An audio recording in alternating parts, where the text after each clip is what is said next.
جہاں پہ نا حضور کی میلاد کا تذکرہ ہوتا ہے نا، وہاں پہ حضور کے والدین کا بھی تذکرہ ہوتا ہے۔ اب اکثر لوگ ایک دلیل بنا کے پیش کر دیتے ہیں کہ جب حضور علیہ السلام، اب یہ بات بڑی کمال کی ہے، اب میں تذکرے کرنے لگا ہوں حضور کے والدین کا، دلیل دیتے ہیں کہ جب حضور علیہ السلام نے نبوت کا دعویٰ کیا، نبوت کا اعلان کیا، تو پھر کیا ہوا؟ حضور کے والدین تو دنیا سے چلے گئے تھے، پھر جنتی تو نہ ہوئے، لیکن ہمارا عقیدہ کیا ہے؟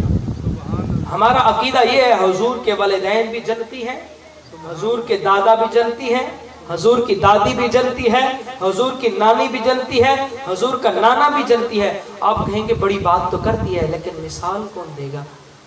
دلیل کون دے گا؟ ہاں دلیل بھی دیتے ہیں، یہ تو پیش کرتے ہیں دلیل، جبکہ جب نبوت کا اعلان کیا اس سے پہلے حضور کی والدہ حضرت سیدہ آمنہ اور حضور کے والد حضرت سیدنا عبداللہ وہ تو چلے گئے تھے، پھر جنتی تو نہ ہوئے، ایمان والے تو نہ ہوئے۔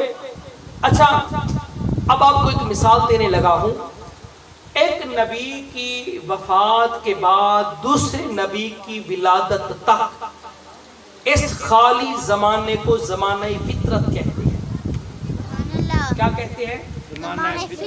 زمانہ فطرت کہتے ہیں، یعنی جو زمانہ نبی سے خالی تھا، جس زمانے کے اندر کوئی نبی نہیں تھا، اور حضرت عیسیٰ کے بعد میرے آقا صلی اللہ علیہ وسلم کی ولادت ہوئی ہے، وہ بھی 600 سال بعد ہوئی ہے۔ اب 600 سال درمیان کے اندر اتنا بڑا وقفہ ہے 600 سال کا۔ اب کوئی نبی ہوتا تو کلمہ حق بتاتا، کوئی نبی ہوتا تو ان کو اعلان نبوت کے بارے میں بتاتا، کوئی نبی تو نہیں تھا، تو درمیان کے اندر زمانہ فطرت تھا۔ تو ایمان کی نشانی کیا تھی؟ ایمان کی نشانی یہ تھی اگر نبی نہیں تھا، خالی اللہ پر ایمان رکھنا ہی ایمان کی نشانی تھی، اللہ کو ایک ماننا ہی ایمان کی نشانی تھی، شرک پر نہ جانا، بتوں کی پوجا نہ کرنا ایمان کی نشانی تھی۔ تو کوئی ضعیف حدیث بھی نہیں ملتی کہ حضور علیہ السلام کے دادا جان، حضور کے والد محترم کبھی بتوں کی پوجا کی ہو۔ اچھا حضور کے والد کا نام کیا ہے؟ عبداللہ، اس کا معنی کیا ہے؟ اللہ کا بندہ۔ اچھا اس وقت تو حضور آئے بھی نہیں تھے، اعلان نبوت بھی نہیں ہوا تھا، پھر اللہ کا بندہ کہاں سے آ گیا؟ پھر نام کیسا آیا؟ جو بتوں کی پوجا کرتے ہیں وہ بتوں کے نام رکھتے ہیں، کبھی عبد العزا رکھتے ہیں، کبھی صنم رکھتے ہیں، کبھی اور نام رکھتے ہیں جو بتوں کے نام ہوتے ہیں۔ لیکن میرے آقا صلی اللہ علیہ وسلم کا گھرانہ وہ شان والا گھرانہ تھا، وہ مقام والا گھرانہ تھا جو فطرت کے زمانے کے اندر ہوتے ہوئے بھی کبھی بتوں کی پوجا نہیں کی، کبھی شرک نہیں کیا، بلکہ اللہ پر ایمان رکھا، یہی کہ اللہ ایک ہے، وحدہ لا شریک ہے۔ سبحان اللہ، اللہ وحدہ لا شریک ہے۔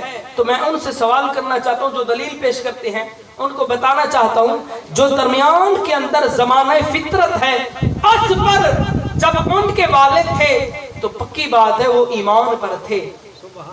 اب بات ان کی کریں جو حضور کی نبوت کے اعلان کے بعد کی آئے ہوں، انہوں نے کلمہ نہ پڑھا ہو، جیسا کہ حضور کے چچا ابو لہب، جیسا کہ ابو جہل، انہوں نے کلمہ نہیں پڑھا۔ کبھی ہم نے دعویٰ کیا کہ ابو جہل مسلمان ہے، ابو لہب مسلمان ہے؟ نہیں، کبھی دعویٰ نہیں کیا، لیکن حضور کے والدین کے بارے میں کہتے ہیں وہ زمانے فطرت کے اندر تھے، وہ اللہ کو ایک مانتے تھے، خالی زمانہ کے اندر تھے۔ اچھا کوئی بات کر دے، پیچھے زمانہ حضرت عیسیٰ علیہ السلام کا تو تھا، پیچھے زمانہ حضرت عیسیٰ علیہ السلام کا تھا، تو میں پہلے بات کر چکا ہوں، پہلے نبی آتے نا مخصوص علاقے کے لیے، مخصوص جگہ کے لیے، مخصوص زمین کے خطہ کے لیے، مخصوص قوم کے لیے آتے تھے۔ حضرت عیسیٰ علیہ السلام تو بنی اسرائیل کے لیے آئے تھے، وہ تو قریش والوں کے لیے آئے ہی نہیں تھے۔ یہ تو سوال ہی نہیں بنتا۔ اگر کوئی اعتراض کرے پیچھے تو حضرت عیسیٰ علیہ السلام آئے ہیں، ان کی کتاب ہے، تو میں ان کو کہنا چاہتا ہوں پہلے انبیاء آتے تھے مخصوص جگہ کے لیے، مخصوص قوم کے لیے، لیکن جب آمنہ کے لال کی باری آئی پھر مخصوص علاقہ نہیں، مخصوص جگہ نہیں، بلکہ اللہ نے فرمایا محبوبہ